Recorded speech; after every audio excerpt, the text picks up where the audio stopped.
Number 78 on our AFI 100 Years 100 Movies 10th Anniversary Edition list is 1936's Modern Times. Modern Times is the end of an era. Actually, it represents the end of many eras. It would be Charlie Chaplin's last silent film. Within the movie, the tramp is living in the Great Depression and he's thrust into the industrial age. We see the tramp desperately trying to keep up with the mundane assembly line job. The comic bits involve the advancements in technology and making people a cog in the greater machine over individualism. The job causes a nervous breakdown. The tramp is carted off to a hospital, and after a brief stay, he's pushed out into the street, jobless. The tramp gets arrested for mistaken communist ties. Sadly, these false allegations would follow Chaplin into his real life due to the political commentary in the movie. A mishap in jail has the tramp doing a ton of cocaine, which I was shocked to see was allowed to be portrayed on the screen in 1936. He thwarts a prison break and is rewarded with his freedom. Being on the city streets during the Great Depression was a terrible place. The tramp realizes in jail that he had a bed and food. He decides he wants to get arrested again so he can get back to getting what he needs. He takes the fall for a beautiful street urchin known only as the Gayman in the movie, when she's caught stealing bread to survive.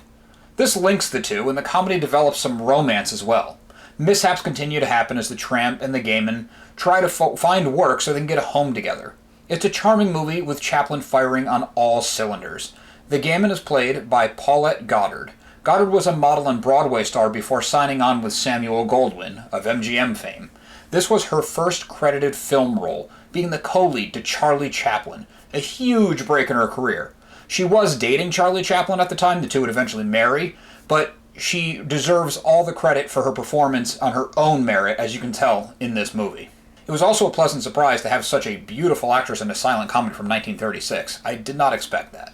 Not only is Modern Times Chaplin's last of his silent films, it's also the last appearance of his insanely popular character, the Tramp, who I believe started in 1914.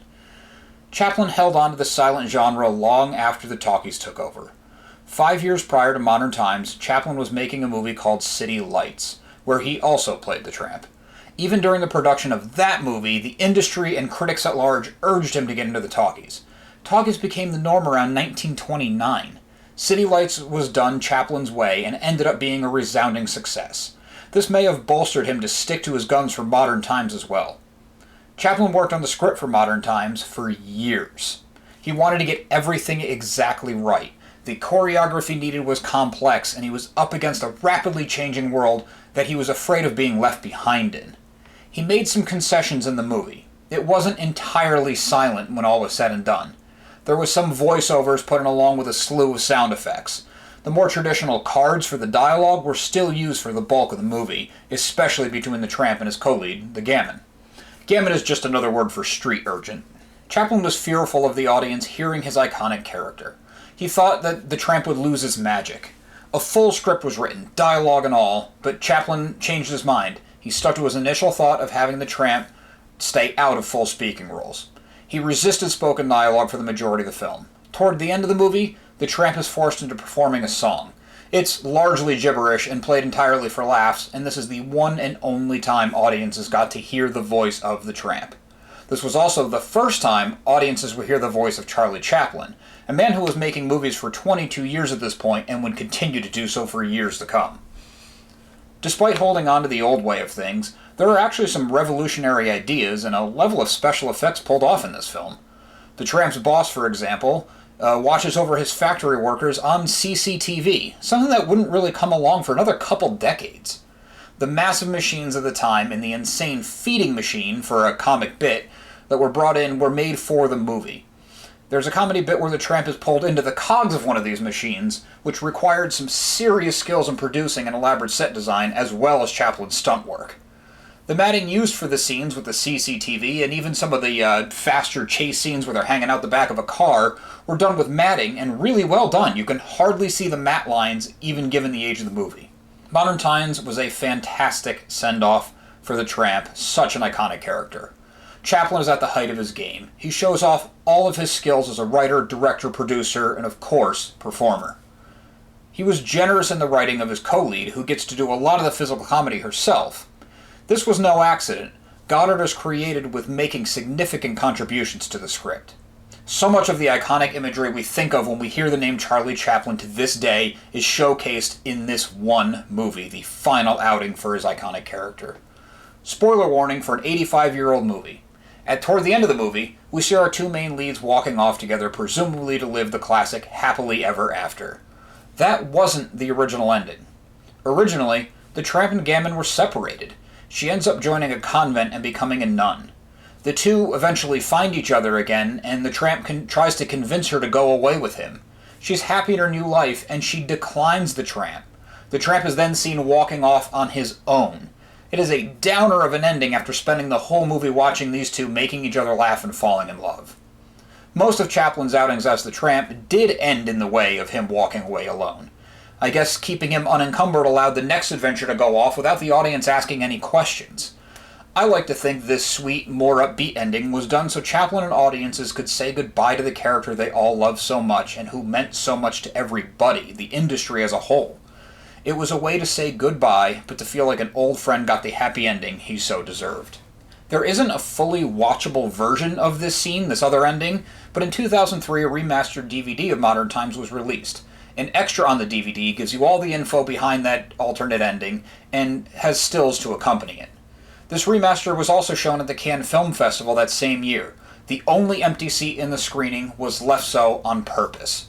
It was illuminated by a spotlight to honor Charlie Chaplin, who died in 1977. The production of Modern Times was a long one. Chaplin got the idea 5 years previous during press tours for City Lights.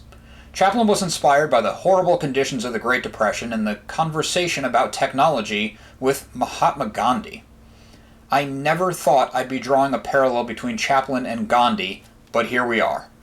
The shoot was almost a year long. It started in October of '34 and wrapped in August of '35. Along with writing, producing, directing, and starring, Chaplin also edited the movie. He edited sequences as they went. This helped cut down on post-production and gave Chaplin a very clear idea of what they had and what was still needed. Most of the movie was shot at 18 frames per second. This was the standard for silent movies. 24 frames per second, known as sound speed at the time, upped the visuals, making the gags look even more insane. Chaplin was well aware that this was the end of the tramp. I mentioned earlier that we got to see a full representation of Chaplin and his talents in this movie. He included so many bits with so much variety to give a send-off to this famous character. This also helps bolster my theory that the tramp was given the happy ending as a farewell gift. There was one stunt in particular, the infamous roller skating scene in the department store, that was given a full 8 days of filming time. There's a perception of the danger of the tramp falling down a 4-story staircase. This was actually done with a very convincing painting in a perfectly placed pane of glass. It gives you the illusion that he could fall to his death at any moment, while keeping him more or less safe. To wear yet another hat, Chaplin composed the score for this movie as well. He waited until he had his final cut of all the visuals, and then scored the music to the movie. He worked with Alfred Newman, a famous composer, who also helped Chaplin score City Lights. The two parted ways after an argument late in post-production. The romance theme Chaplin created for the movie was later given lyrics and became the song Smile, made even more famous by its first recording by Nat King Cole. Modern Times was made with a budget of $1.5 million, an insane amount given the time period and everything that was going on in the world. It would go on to gross only $457,000 worldwide. The financial aspect was barely acknowledged. Critics and audiences loved the movie, they loved Chaplin, they loved the tramp. The political commentary was widely appreciated given the state of the world, and Chaplin, staying true to himself and resisting talkies one last time, did not go unnoticed. Modern Times was one of the first 25 movies the Library of Congress deemed culturally significant and important. It was preserved in 1989. There's just so much history covered in this movie, it was hard to know when to end this video, but that's going to do it for 1936's Modern Times. You can actually find the whole thing, the restored version even, completely ad-free, legitimately on YouTube right now. I suggest everybody go and watch it. Well, that's going to do it for this week's video. Please remember to subscribe to our channel. It really helps us grow our audience.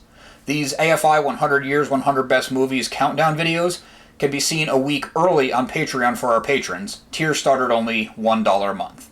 Be sure to listen to So Wizard Podcast every single week wherever you get your podcasts. SubWizardPodcast.com is your resource for reviews, recommendations, videos, merchandise, and more. We love hearing feedback, so drop us a note in the comments or leave us something on social media. All of our accounts can be found after the show and in the show notes. Thanks again.